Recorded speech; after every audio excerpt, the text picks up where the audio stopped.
Okay, dito na tayo sa basic first aid during emergency situation and accident in the farm. Ano nga ba yung pinakaunang lunas na gagawin natin pag biglaang may aksidente sa farm? So number 1, shock or pagkakuryente. Una, do not give the victim anything to eat or drink. Huwag mo daw siyang bigyan ng iinumin or pagkain. Pangalawa, lay the victim on her back but do not move her if there is a neck or back injury. Pahigain mo siya, 'di ba? Pero wag mo daw siyang gagalawin or ililipat kung merong masakit sa kanyang leeg or may masakit sa kanyang likuran. Make sure that the victim gets adequate air. Huwag muhamuhan yung hindi nyo siya papalibutan. Instead, bigyan nyo siya ng air para makapag-circulate yung air at makalanghap siya nito. Keep the victim warm. Anong ibig sabihin ng keep the victim warm? Gawin mo lang na normal yung body temperature niya. Hindi sobrang lamig, hindi rin sobrang init. Raise the victim's feet and legs with a pillow. So, ipatong mo daw, for example, yung paa niya, ipapatong niya sa may unan, pillow. If the victim vomits, ang vomits po, sumuka, roll the victim on her side and keep the windpipe clear. So, pabalik-tarin mo siya. I-roll mo yung victim ng pabaliktad. Then, her side and keep the windpipe clear. So, dapat yung daluyan ng air is clear. So, yun ang gagawin pag ikaw ay nakuryente. Pangalawa, bleeding and wounds. Pag sinabi nating bleeding and wounds, nagkaroon ng sugat or kaya naman pagdurugo. Una, place a clean cloth or gauge over the wound. Apply firm, steady pressure for at least 5 minutes. So, ang gagawin mo daw, balutan, dikitan mo or idikit mo yung cloth or gauge over the wound. Apply firm. Pag sinabi nating firm, mahigpit. Bigyan mo siya ng pressure, diinan mo ng ilang minuto, 5 minutes. Elevate an injured arm or leg above the level of the victim's heart if possible.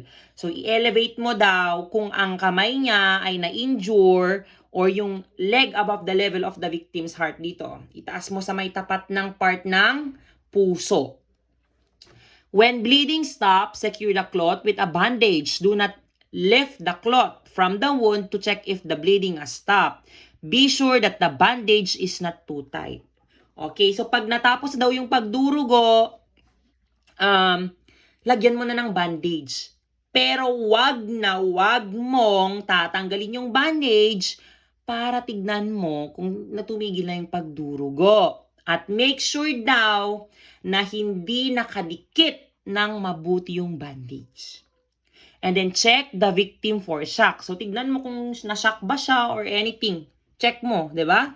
And then use tourniquets only when you cannot control the bleeding. Alam niyo yung tourniquet? Yung tali, itatali mo na yung kamay niya. For example, itong kamay ko, dumudugo, lalagyan ko siya ng tourniquet. Alam niyo yung tourniquet? Yung parang elastic na goma na mahaba na ginagamit sa pagkuha ng dugo. For example, this is the tourniquet. So, ang gagamitin ko, tatalian ko na yung aking kamay dahil sobra na ang kanyang pagdurugo para ma-stop yung kanyang pagdurugo. That is bleeding and wounds. For chemical or compressed gas burns, yung nasinit, alam niyo yung napaso, ito naman. Use a drench hose, emergency shower, or eye wash for at least 15 minutes to rinse away all traces of chemicals while removing any contaminated clothing from the victim. So, for example, bigla siyang nabugaan ng chemical nang hindi mo naman nalalaman, nalagyan yung mata niya. Ang gagawin mo, pag-showerin mo siya. O kaya naman, maghilamos siya na naka-open yung mata niya for at least 15 minutes. Eye wash, talagang uhugasan mo yung mata mo kasi hindi mo alam kung anong chemical yung pumasok doon. Kaya nga pinapaligo mo rin siya para matanggal lahat ng chemical. At para naman sa napaso, Cover the burn loosely with a clean, dry cloth or special burn dressing. Huwag mo namang lagyan ng maduming cloth kasi pwedeng ma-infection yung kanyang, yung napaso na kanyang, for example, kamay, di ba? And then, check the victim for shock. Ganun din, check mo din siya kung na-shock siya. Then, heat or electric burn. Pag heat or electric burn naman, nasunog yung, napaso siya dahil sa electricity, submerge the burned area in cold. For example, tong kamay ko napaso, ilulubog ko siya sa malamig na tubig. Clean running water if the skin is not seriously affected. Pero pag hindi naman masyadong na-affect, tapos parang nag-red lang at nasugatan, i-open nyo yung gripo ninyo, tapos dire-diretso nyo lang siyang patuluan ng tubig. Avoid applying cream or any form of ointment. Ito yung minsan yung mali natin, di ba? Lagyan mo daw ng Colgate yung napaso mong kamay, di ba? Hindi po pwede yun. Huwag po tayong maglagay ng ganon. O, sa fainting naman, ayan, ordinarily, fainting victims immediately regain consciousness after.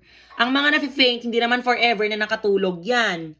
Diba? If this does not happen, the victim should immediately brought to the emergency room. Pag yung na-faint na victim, hindi siya biglang nagising, ipunta mo na siya sa emergency room dahil there's something wrong with her or with him.